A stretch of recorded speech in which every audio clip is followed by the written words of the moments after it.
push-ups. I've been doing sit-ups. I've been doing chin-ups. I've been doing pull-ups. I threw up once, but I'm okay now.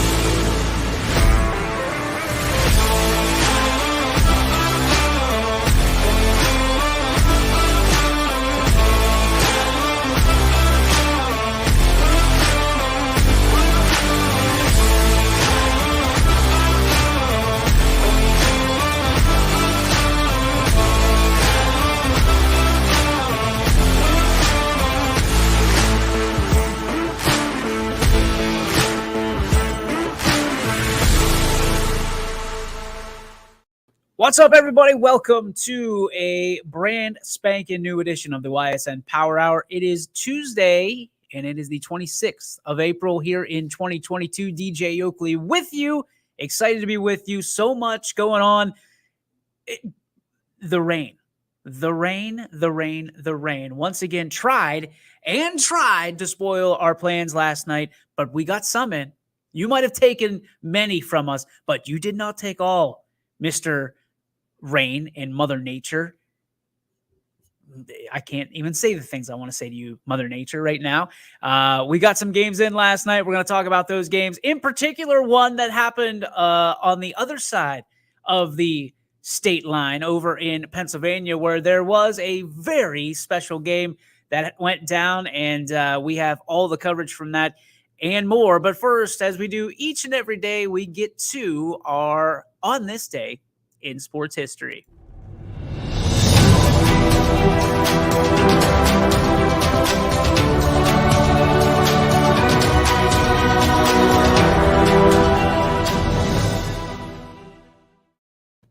On this day in sports history, if you are a football fanatic, you're ready to go like I am this Thursday for the NFL draft, you know that just 4 short years ago, 2018, the NFL draft, Oklahoma quarterback Baker Mayfield was the first pick by the Cleveland Browns in a memorable draft, a historic draft, that 4 quarterbacks were taken in the top 10 for the first time in history.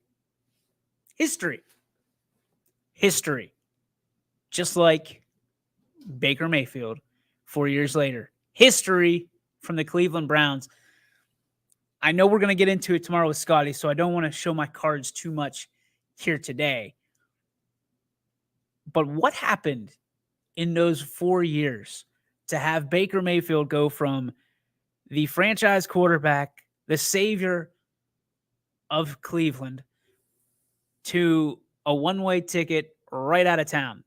Playoff victory. Almost an AFC championship berth, if, like many Browns fans, still recall that game the way it played out. Should have won against the Chiefs. Patrick Mahomes is out. You got the Chiefs on the ropes, and some dude from Michigan beat you. The rest is history. I'm trying to figure out, and I still can't figure out. And some team, I'm going to argue this. I saw this on social media today. I've been preaching it since Deshaun Watson was picked up from Cleveland. Baker Mayfield is going to go somewhere and be the biggest steal of this draft, and to own 2 drafts, the 2018 draft and the 2022 draft. Right now, in my particular opinion, my humble opinion, maybe not so humble opinion, Baker Mayfield is still better than any quarterback in this year's draft. So why wouldn't you go after him? Cleveland's not going to trade him to Pittsburgh. Cleveland's probably not going to trade him in the AFC. Because deep down, it's kind of like, much like when you go to, or I guess when you ask somebody to prom, or when you ask somebody out on a date, and maybe you cancel that date, or you break up with them right before prom, and you see him at prom, and you go, wow, you clean up nice. You are a looker, as they say. The Browns will be saying that. And Browns fans will have their head between their palms and they will be saying, why did we get rid of this guy over one fluke year?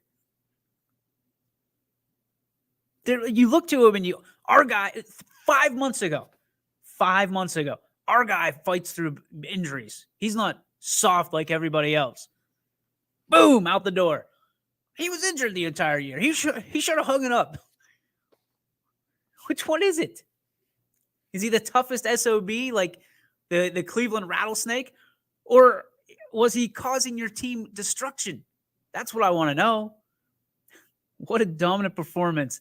A legend was on the call, I heard. I don't know about the call. A legend was on the mound if we're talking about that one team that we're going to talk about here in a minute. The more I've been hearing is that the Steelers are going to draft a QB, either Pickett or Willis. Thoughts, DJ? We're going to get into that definitely on Wednesday and Thursday. And not to Seth, not to push you down the line, not to kick the can down the road a little bit. I gotta be honest though. Like I gotta leave something. Why does Mark have a cry face? Mark Roth, you know better. You know better. That we'll talk about that tonight. I'll be on the call tonight for the Austintown Fitch and Boardman game. Excited to have that call. Two teams that Boardman needs a victory because they had a rough spring break. Injuries, losses, got them booted out of the top 10 in the power rankings. We'll get to that in a moment. Fitch, though, they need a win. And I'm not saying that because they've lost, because they're on a roll. They need a win, a signature win against a team like Boardman to sit there and say, hey, don't forget about us. There's a lot of talk about Canfield. There was a lot of talk the last 2 weeks about Boardman because of the win over Canfield. You have to realize that Fitch is a part of this conversation too, but they need a win. They need a signature win over somebody that's not Poland, somebody that's not, just, I don't want to say they're not lesser teams, they're smaller teams. Fitch needs a win over a big team. That Green win, if they would have beat Green the other day, and I know not a whole lot of people are familiar with Green. Green is a good baseball team. A good baseball team. Now, what I think is going to be interesting tonight, as we skip around here on the Power Hour to start it off, what's going to be very interesting is the temps are down again, which typically means that you're going to have a pitcher's battle or a defensive struggle. Offensive numbers go down when the mercury sinks. The last week or so has been good to see because the numbers have been up, temperatures have been up. I'm a guy that I like offense. As much as I am a catcher, I love a 1-0 ball game. We don't get many of those. Last night I got a 15-0 game, and it was a no-hitter. So I got both sides of the coin. I got great defense from Mohawk, and they also supplied the lumber company with 15 runs. So it was fun for me. Fitch has got to show me that they can be accountable in situations. Like, for instance, they're a very young team. And I put a couple messages up on Running Point today. They have to be able to come up big in key situations. There's been too many base running errors that aren't necessarily youth mistakes. Like, you wouldn't chalk them up to, oh, that's just because they're a freshman or a sophomore. It's just trying to do too much in a situation that doesn't call for it. And I think Fitch has to learn, and they will, if you want to compete, you have to make sure that you understand that you can still score from second base. Your coach can get you over from first to second, no problem, because there's enough speed on that team to have some for everybody else. I mean, speed aplenty on Austintown Fitch, and they can hit the ball. And they haven't exactly clicked yet. They're not exactly all in lockstep where you may never get there. But you want to see what your team looks like when everybody's clicking, right? Everybody is hitting on all cylinders What does this team look like? They don't have the excuse that everybody else has. They don't have the excuse, well, we haven't been able to play. They've been playing this entire time. Obviously, you get a game rescheduled here or there, last night being a prime example, but of consistency, of getting on the field, Fitch has had the most opportunities to do so. I want to see what they can do. I want to see if they can get clicking against a struggling right now Boardman team. And I'm not saying that from a, who wins this game is going to be a necessarily the top ranked in the power rankings. I'm saying Fitch needs to beat Boardman while they're down. Because if Boardman ever recovers from their injuries this season, look out. We know what Boardman can do. And it's one of those situations in life, you have to understand that you can't take any team lightly. And I hope Fitch isn't looking at Boardman like, we got this made in the shade with ice cold lemonade. Like, be a competitor. When your enemy is down, sometimes you got to stomp on the neck. And I know that's a little graphic, but that's the way you got to be. You want to do special things like Fitch is able to do, like Fitch can do, and hopefully they will do. You have to be able to win the winnable games. And tonight, Austintown Fitch is a winnable game. Not only should they win, they have to win tonight.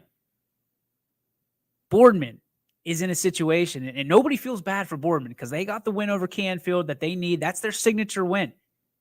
They're already case in point as we go down the stretch towards the tournament. Now, I don't know. I really am looking forward to talking to Coach Gabriel tonight and understanding better what these injuries are for Boardman. Are they season-long injuries? Are they detrimental injuries to what they're trying to do? I don't know. All I know is what I saw on social media. And it didn't look like it was too good. And obviously from the timing of things, you add 2 and 2 and you go, well, those must be some hurtful injuries. Because again, not that they didn't play some really good competition, because they and Canfield played some really tough competition on their spring breaks. But Boardman had a really, really tough time on both sides of the coin, baseball and softball. But it sounds like there were some injuries on Boardman's side.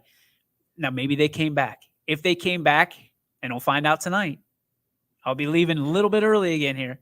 About 3:45, we'll wrap up the show so I can get out to Austintown Fitch and hook up with my buddy Mark Roth and get the starting lineups. And hopefully I can get a conversation with Coach Paris and Coach Gabriel. Try to figure out what's going on both sides of the coin.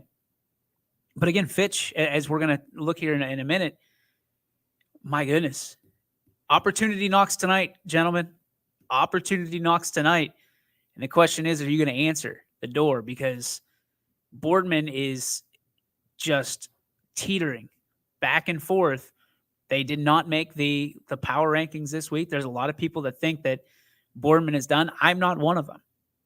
I voted them in my top 10. I just didn't have enough point power, if you will, to get them in there. So it'll be interesting. It'll be very, very interesting to see this game tonight. 13 games on the network tonight. So make sure you check out ysnlive.com/live for all your live game needs. We're up to date. We'll make sure you know if one of the games gets scratched or is moved, but it doesn't look like there's much in the way of weather coming our way. But do check the Storm Tracker 21 app to make sure that you know what is coming your way ahead of time. Do you need an umbrella? Do you need a snow shovel? Do you need your sunscreen? All of that, because it's all possible in one day here in Ohio, that you can have all of that in the old travel bag and in the trunk of your car. All right, let's get to a question. Robbie has a question. It says, Mohawk's Cather is a stud. We have a lot of good catchers behind the plate this year in the area. Mohawk's catcher is a stud. Okay, I'm like, Cather. Who's Cather? AJ Verdi. Yes, AJ Verdi is an absolute stud. Just a sophomore. He is a young, again, this sophomore class, right off the top of my head, AJ Verdi from Mohawk, Tice from East Liverpool. You have Patelis from Canfield, all sophomores and all just outstanding catchers. So I don't know what it is about, what is that, the 22, 23, 24, the class of 24. They've got strong senses behind the plate. So it'll be interesting to see how it kind of rolls out. I'm a huge advocate for obviously catchers, but the level of catchers that they are. I mean, you watched Tice last night driving 4 RBIs. And again, I believe he is the leader in runs batted in on the Potters. College coaches out there are looking for guys that, catching, you're just looking for good signal callers, good receivers, and guys with good pop times. If they have a bat, that's a plus. All 3 of those guys can stick. Patelis is the furthest down the lineup, and I think he's usually batting in the 5, 6, or 7 spot in Canfield's loaded lineup. So that's not half bad as a sophomore. Most sophomores are just looking for playing time, maybe a pinch hit or catching bullpens at that juncture. Patelis has been pretty regular. He got some time last year as a freshman as well. Coach Niddle knew he was special, but you got a senior that's earned the right to be the starter. Patelis still cut into the time there from Machuga, and now you've got a guy that has some varsity experience going into the next 3 seasons of his career. And then you look at AJ Verdi. This kid nobody knows about him right now. He is the best kept secret in the Valley because he's just over the line in Pennsylvania. The Warriors, if you look at leadership, they've got 9 seniors. 6 of them are regular starters, and the rest of them are young bucks. And AJ Verdi is leading the way. J. Michael Rona as well from Mohawk leading the way for this team. It's a 1-2 punch. Verdi, a catcher, is at the top of the lineup because almost like slow pitch softball style, he can get on base every single time. He is there, I believe, if not the top, among the top in on base percentage. I like it. I like it a lot. I like AJ Verdi. He's one of my favorite, and in personality for AJ Verdi. Like, we've had Mohawk for like 2 weeks, and we had some of their games last year. And AJ came up to me yesterday and he goes, "Hey, I don't care what I do. You don't interview me. Go interview somebody else." Like, he's big shotting me already. And I know it's a joke, but he's the kind of guy. He lightens the mood a little bit. And sometimes you need that, especially from the guy that's in control behind the dish. All right, let's go to Donnie here. My buddy, my homie, mi hombre, Donnie Riccatelli. These injuries are definitely significant and lasting during the trip. They also struggle fielding the ball. They ended on a high note, and we'll use that to carry on through the rest of the season. I love Donnie. He's such a homer. And I hope they do. I mean, that's one of our bigger teams, biggest teams, Boardman, Canfield, Austintown Fitch. We need Boardman to be successful, right? We need Canfield and Austintown Fitch to be successful. They're our biggest schools. They need to be there. And again, from a standpoint of Boardman, tonight is a meteoric moment for them. It's either going to stamp them as they're the team that is going to come at you no matter the circumstance, no matter the lineup, no matter the conditions, or it's a team that is susceptible to one of those, was the Canfield game their high point? That's what everybody wants to know. Are they going to ride that the rest of the season? Everybody wants to hear about that. They want to see that. Is it a situation where the Canfield win was their World Series, was their state championship? I don't think so. I think Canfield has a lot left in the tank. I think Boardman has a lot left in the tank. I think Austintown Fitch has a ton left in the tank. I think all 3 teams have their best days in front of them. I'm a little concerned though for both of these teams tonight. So a lot, and I'm telling you, if you've got time to spare tonight, you're going to want to watch. And I'm not trying to do this for self-promotion. I am so excited to have this game this evening. Boardman and Fitch, mano and mano, going head to head. And we're going to see, I think we're going to see a slobber knocker. I think we're going to see a heavyweight fight the way it should be when these two teams meet up.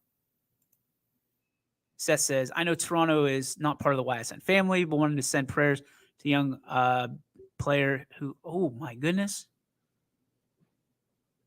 Oh yeah, I didn't know anything about that. Yes, absolutely. Thoughts and prayers to the entire Toronto family and school district, and certainly anybody that was affected. I had no idea. No clue. It's always so bad when a young man or young lady loses their life at such an early age. It hurts your heart. I mean, I'm huge into, especially like the really young kids that haven't had a chance to do anything when they are struck with cancer or diagnosed with disease or just terrible things. It's such a heartbreaking concept. Sorrell says, rocking the hoodie. Yeah, busted out the Bulldogs hoodie here today, 2020 style. It's my wife wants to kill me because I think she thinks I have, and I do have a lot. I'm not going to lie. I try to support where I can. Here it is. More information. Seth says he graduated, but was part of the 2019 state championship team. Oh my goodness. Oh gosh. That is tough. That is tough. Yeah, that's something. That's raw. You're getting me raw here, man. I have a really tough time with that stuff. When you see people like that pass away far too early. Again, thoughts and prayers. Certainly with this young man. Don't know any details. Don't know it. Seth knows him apparently, and keep it. Seth, don't worry about disclosing them. That's probably one of those situations you don't want to disclose too much anyway. So, all right, let's try to crank this baby back up.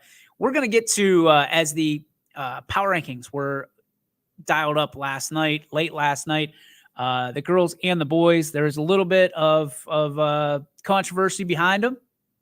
Boardman fell right off the map, and the boys kind of hung around in the girls' power rankings. So let's get down to the nitty gritty, and let's get to these YSN power rankings first for the girls. Pulling them up here, and what do we have? Austintown Fitch still at the top of that list, and man, oh man, have they just continued to look good this year. Such a good team, such a talented team throughout, and they go down.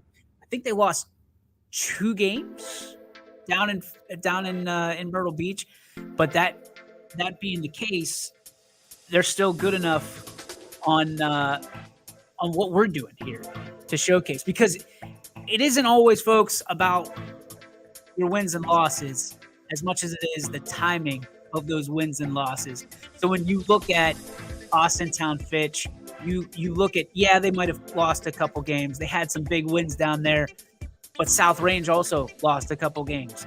Ursuline lost a game or 2. Champion lost a couple games. Crestview lost to Champion. Lakeview won against South Range and then lost against South Range. They also lost against Champion. Hubbard continues to climb up. I think they were 9 last week, 10 the week before. Now they're at 8. Boardman, we talked about it, still holding court at 9, which is important because they're still in there. And there's a lot of people that are wondering, should they be, considering the losses? I still believe in this team. I still think there's a loaded bunch of talent. I voted them in at my 10 spot. They still made it to 9 because there were some that just could not see them falling that hard and off of the power rankings. United is an interesting one. It's one that I got to see up close and personal. United is a team that is very, very good. However, I think that what's going to be troubling for United is their schedule. They're in the EOAC. And I'm not going to sit here and say that EOAC is bad by any means, because you've got Colombiana, you've got United, you've got Lisbon. But the teams that they have to play, iron sharpens iron. I'm a firm believer in that. And I think because these were voted on last week, people didn't get to take into consideration the Colombiana lead that they have on United right now. And Colombiana is like they're basically a swarm of bees that are peeved right now that they're not getting the respect that they deserve. And United is in that 10 spot, Colombiana on the bubble. So when you look at these, it's almost like Monday morning quarterback. And that's okay. I'm completely okay with that. But you look at these and people are certainly, they have their right to be frustrated. But they have to be frustrated with what they saw last week. We don't vote. Everybody, I think the earliest vote I get is usually on a Friday. And then the latest vote I got this week was on Monday. And that was before any of the games were played on Monday. So nobody knew that United was going to potentially lose to Colombiana. That game is still unfinished because of the rain. But you look at it and you go, okay, I respect the fact that you want Colombiana in this. But next week, if they beat United and they beat them back-to-back nights, they probably will be. But again, it comes down to time. It comes back to timing and who's winning and who's losing from that whole the entirety of it is where it comes into play. And some of the voters, I mean, honestly, I look at them and I think they just look purely at record. And that can be troublesome as well, because some of these teams that, Fitch plays, that West Branch, South Range, that they're playing, wake me up when you're playing somebody in the top 20 in the country, because that's what South Range did at Beaver. And everybody, I got a message last night about South Range being the darling. It's not that they're the darling. It's that we went south with them and I saw the amount of talent that South Range played. So I can make what I think is a decision based on the eye test. South Range to me is still the number 2 team. They lost to Lakeview. They weren't up for Lakeview. They did not get up for that particular game, and Lakeview did. And Lakeview's waited a long time for that victory. And Nate Schick will tell you that sometimes you win and sometimes you learn. And that night they won. And it was a long time coming for Lakeview. They've been knocking on the door a lot. And right now, South Range has their hands full because they were postponed last night and they were down to Hubbard. So you can see Hubbard on the rise. NE8 softball is outstanding softball. And I think when you look around, yes, West Branch has to play Marlington. But what else? Show me what else. Austintown Fitch, certainly the belle of the ball through a few weeks here. I really think that Mike Bartow saying the same thing. That Hubbard versus South Range matchup for softball will be a good one. And it is a good one. It's going to be very, very good. But Crestview, I think, should be higher. I know that a lot of people feel that Champion's the better team because they beat Crestview in a one-on-one. But I think Crestview has an argument to go higher. I think they could probably be in the 4 spot. I think Ursuline could easily slide down this if you really looked at it from a standpoint of, okay, who did they play? Who did they lose to? And when did they lose? Ursuline should have slid down a little bit more, in my opinion, but not in the voters' opinions, not in the other 9 voters, and now 10 voters. We gained one today. Amo's going to be voting with us again.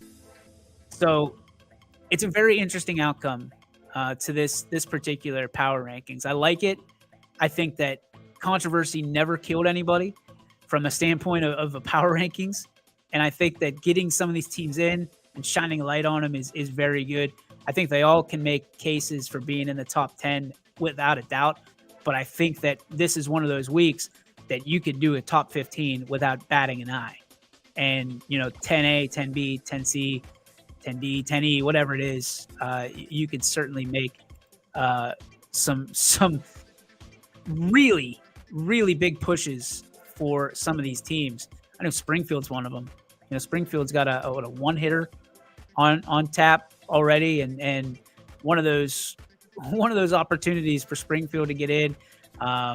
Columbiana was on the bubble, trying to think who else was on the agenda for them. I can't remember. There was a bunch of bubble teams that people were voting. Howland was another one that was in. So overall, a pretty good week for girls softball around here. Again, the challenge is getting these games in and not going one off, because I don't see a value in if a team is rained out for 5 days and they don't get a game in, or they only get one game in, how they should suffer because of that for things outside of their control. If that's the case, then you've got to make a case for teams that lose and are playing, and what do you do then? Or win by one over teams that they should annihilate. I think sometimes we tend to look too far into things. Let's get to while we have a chance and while we're still going, because I got to get out of here early again because of that Austintown Fitch Boardman game, because that's the priority. Our games on our network, not necessarily our beloved shows. Let's get to the power rankings for the boys. There they are. And once again, it's Canfield on top, and there's a lot of love-hate for that. There's a lot of people that are scratching their heads about how Canfield continues to be on top, even though, hey, you lost to Boardman, hey, you lost a game down south. Well, here's the thing. Boardman probably should have been ranked in the first place. That was a snafu. That was an oversight, if you will. Probably should have been on here in the first place. Gary Niddle even said Boardman needs to be in that top 10. They're a very good baseball team, and they showcased it against his Cardinals. But here you go. Canfield still, when they lose, the timing is perfect for them to lose. It's almost like the everything around them is absolutely perfect, and it's setting up one of those great runs that I think Canfield is going to have down the stretch. But obviously there's teams there that are going to be there. By the way, I keep hearing some, even guys on our network, questioning Canfield, and I'm not here to be on the quote-unquote Canfield bandwagon, but I certainly do want to explain myself. Canfield beat Hoban 8-0 without pitching their ace. Hoban, if you remember, state champions last year. And Hoban, pretty doggone good this year. And Canfield, I don't want to say beat them handedly, but 8-0 is on the verge of the mercy rule. When you do that to a state champion, you got a little bit of swagger. So let's not just push Canfield to the side because, we don't like Canfield because of XYZ. Let's give them a little bit of, hey, you're beating some really good teams, and some teams that some people have no idea who they're beating are really good teams. So make sure you do your due diligence before you go ahead and lock in the Canfield is overrated chant. South Range, another one of those teams that continues to beat the drum. South Range, their baseball program turned around years ago and has not looked back since. They just keep reloading and reloading. They're up one spot to the number 2 spot. The flag, the colors are being waved and hoisted into that 2 spot, and I don't see them falling out anytime soon. However, I know Hubbard has a lead on them, and that would do a little bit of damage to the flag and the battleship, the pirate ship of South Range, if they can't bounce back from, I think, is a 2-0 lead that Hubbard has on them right now. They skated by against Lakeview 1-0, and I think there was a lot of respect given to that Lakeview team because of what they did to South Range, and South Range got a little bit of a bonus as well. Columbiana sitting at 3. My goodness, what can't you say about the Columbiana baseball team? Continue to just show up and show out. Riley McElwain, your big dog of the Valley for week 1. Big part of being a straw that stirs the drink for the Clippers. But I can see them in the 4 spot. I can see JFK in the 3 spot. To me, right now, these two teams are interchangeable, even though I believe Columbiana got a win earlier this season against JFK to stay perfect on the year. To me, again, just being candid with you, 3 and 4 are one and the same in this. They could both be number 3 for all I care. Fitch in the 5 spot. I think some people voted them a little bit higher. Some people voted them a little bit lower. Again, tonight, a very, very big night for Austintown Fitch. I can't say it enough because if Fitch wins this game, I think you see them go up no matter who wins. If they lose this game, it could be detrimental to them for the power rankings. You could see them fall, I would honestly say, as low as 9. I don't see them falling into the 10 spot, and I don't see them falling out over one loss. But this could be very detrimental if Fitch lose. Not that they play for the power rankings, but you can see that if they can't stand up to the teams like Boardman, what are they going to do down the stretch in the playoffs? So this is going to be a very big game. Again, for Austintown Fitch tonight, not trying to do cheap pops for you, but it's going to be a big game, and I got the call. Crestview at 6. Again, probably could be higher, could be lower, depending on how you're voting, based on who they're playing. They've beaten everybody that stood in front of them. So I don't know how you can vote them lower. 6 might be the perfect spot for them right now, but you look at it depends on what Fitch does. If Fitch wins, they could follow them right up the chute. JFK's got some really big games this week. Columbiana's got some really big games this week. They've got a game against Cardinal Mooney this week. That is going to either really push them up or really knock them down the charts. So it's going to be a big week. Week 5's power rankings could be completely stir-fry where anything goes. One of those hardcore matches in wrestling where you can see Crestview as high as 4. You could see them as low as, I would say, 10. If they have a bad week, you can see Crestview go. But they're playing Garfield. They were supposed to play last night, got canceled. They're playing them again tonight. Garfield has been teetering on and off of the power rankings all year. They started hot, and then they just couldn't get that resiliency of getting the regularly scheduled games because of the weather. So they've been teetering. So Crestview Garfield, that's a big matchup that's happening this week. That's going to go a long way into what we see moving into week 5. Salem. All right. So you've got a Salem team that is on an absolute tear right now. Their pitching staff has gone 19 straight innings without giving up a run. That is, I don't care who you are, that's as impressive as it gets. And when you think about a team like Salem, it starts and ends with their pitching. You think Lane Rhodes, you think Carson Rhodes, you think Brock Young, you think Gavin Williams, you think all these guys. Beck even got into it. You think that pitching is going to lead them down the stretch. Good teams win with how their pitchers progress. Salem right now, again, 19-inning streak with no runs given up. Impressive, to say the least. I think they can probably slide up in a big matchup coming up with West Branch down the line. That's going to go a long way in these power rankings, believe you me. Lakeview, already talked about them. They've gone toe-to-toe with South Range, losing an absolute thriller, 1-0 to Range. And when you look at teams that are very young, have a first-year coach, and are really trying to move up and make a name for themselves, Lakeview has done it 3 ways: quick, fast, and in a hurry. So keep an eye on the Bulldogs as they move forward. West Branch on an 11-game winning streak. They could not make the power rankings this week. It's been an absolute abomination that they have not been brought onto this list sooner than week 4. And I think that the voters are paying for it now as they move in and are introduced at number 9. They're a team that I think will rise. They just have to get past Salem. If they get past Salem, even split with Salem, I can see them climbing either past Salem, under Crestview, or listen, if Fitch has a bad week or has a bad game tonight, you can see West Branch as high as 5 next week. Mark my words. And then you've got number 10, Mohawk. Last night, and we'll segue right into this one.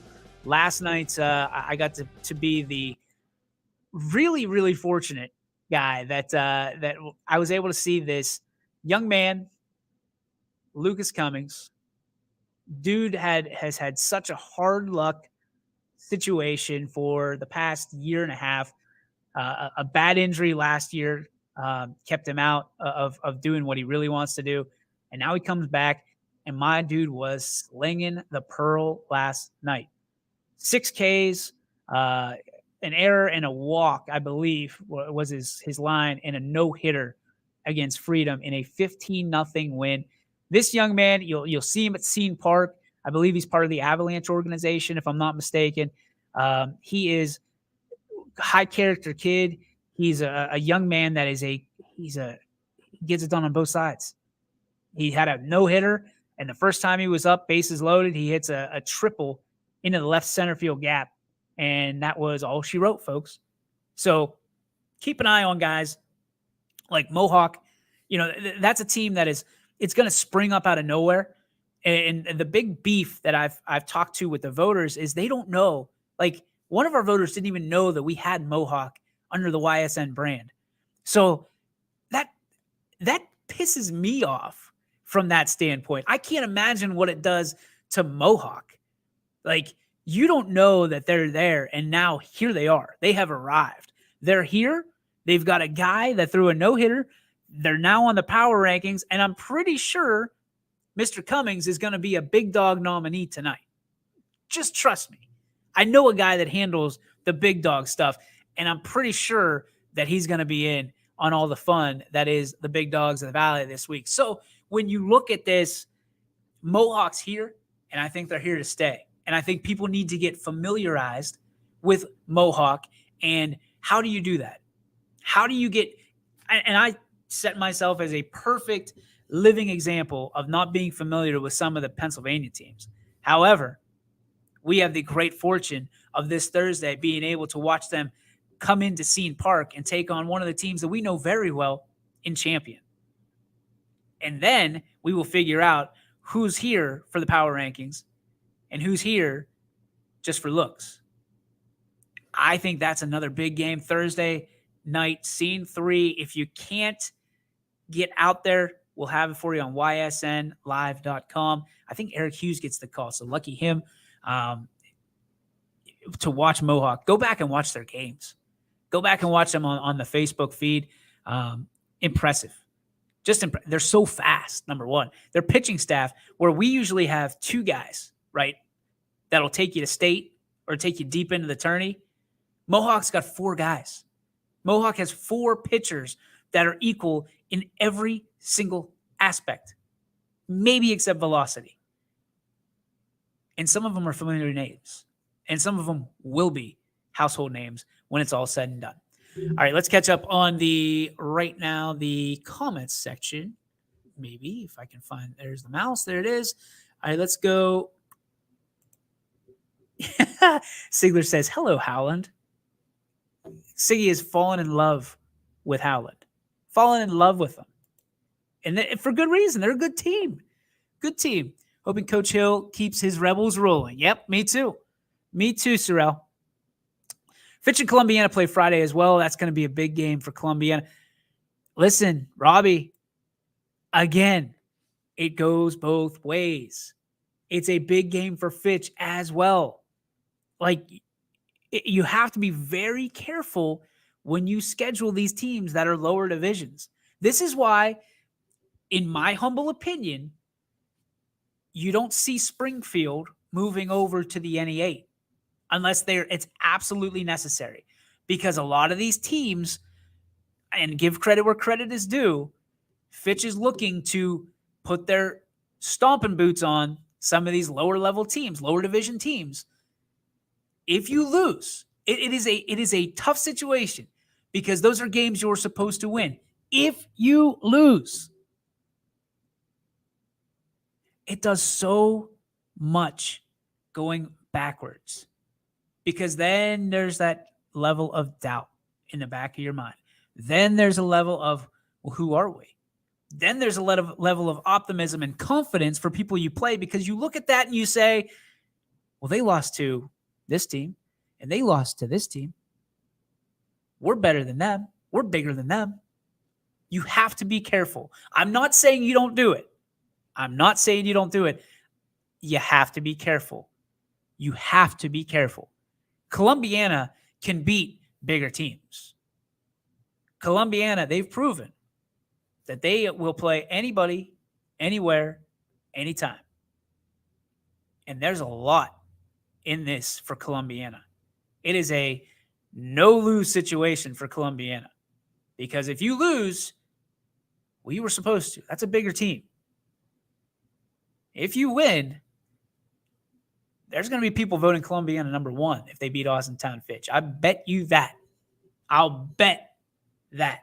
Guaranteed. Let's get to the Joe Dickey Electric What's Your Spark, presented by our friends over at Joe Dickey Electric with their campus in North Lima and their website, DickeyElectric.com. Hit it.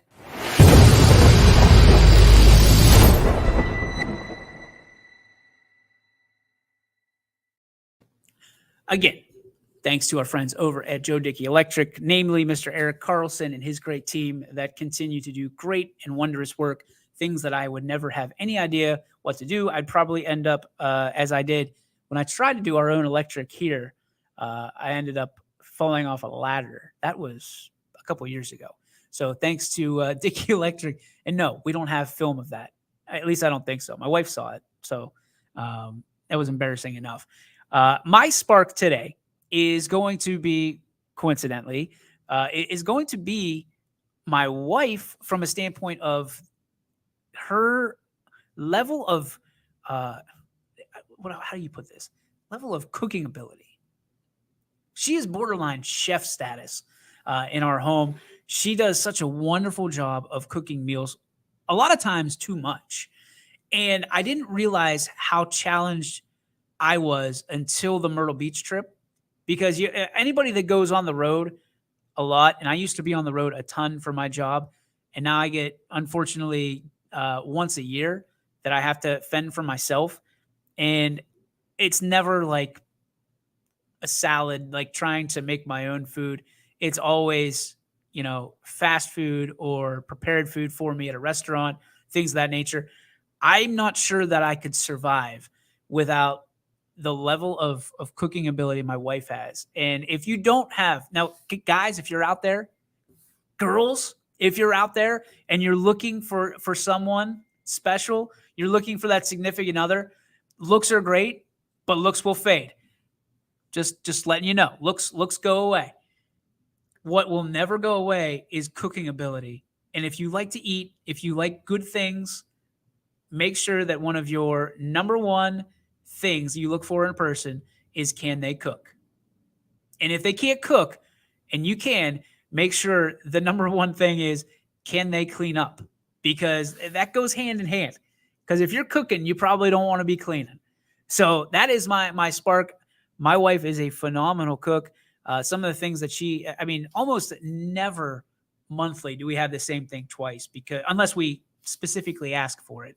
And we've got a 4-year-old at home. So there's a lot of times that he asks for the same things. But even with him, he's been very good at trying new things and taking that no thank you bite, as we refer to it in our home.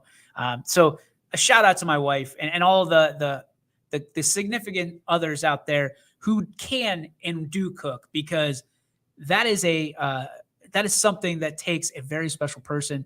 Not everybody is ingrained with that, and you deserve to be celebrated more than just on a YSN and Joe Dickey Electric. What's your spark? You deserve to be celebrated every day, 3 times a day, the same time you should be eating. So thank you for all you do. We appreciate you so much. And just keep on keeping on. That is going to do it for the YSN Power Hour. Here we go. Randy Dominguez, last comment. Columbiana can beat anyone on the right day. Fitch and Canfield are the tops, though. Interesting. That's coming from I consider one of the highest grading individuals in the area, especially when it comes to baseball and football, Mr. Randy Randall Dominguez. Kenneth says she was taught well. Go Watts. Sydney. Okay. There it is. That's your show. Appreciate you tuning in. Tomorrow, hopefully, we'll have back to regular 1 hour. We're close. We're like 40 minutes, 50 minutes. So Scotty will be here, and you can have your questions loaded up and ready to go for the 60-minute Mincher. And we will have more for you on ysnlive.com. Don't forget, 13 games tonight, all for free. ysnlive.com/live. Peace be with you. YSN thanks you for watching this